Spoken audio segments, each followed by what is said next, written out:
বিবি পায়রা পায়রা, বিবি পায়রা পায়রা, বিবি পায়রা পায়রা, বিবি ও মামা, দেখো না আমার চুলটা হিরোর মতো লাগছে না? হ্যাঁ তো, তবে বাবান চুলটা আরেকটু কাটিয়ে নিয়ে আসি চল, তাহলে পারফেক্ট হিরো লাগবে।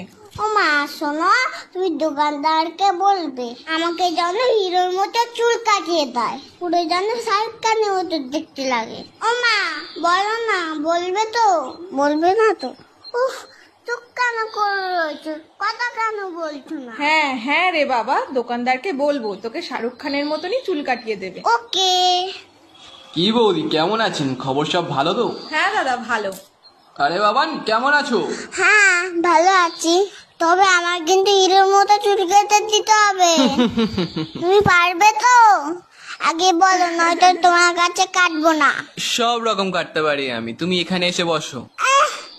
আমাকে একটু উঁচু করে দাও, আমি তো মুখটাই দেখতে পাচ্ছি না। হ্যাঁ তাই তো, তুমি নামো, আমি উঁচু করে দিচ্ছি। দেখো আমার জন্য সব চুল কেটে দিও না।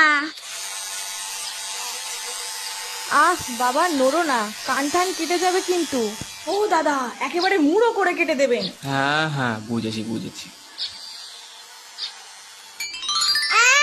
আমার চুলগুলো কোথায় গেল? ও বাবান, তুমি কাঁদছো কেন? তোমাকে তো রোজনীকান্তের মতো লাগছে দেখতে।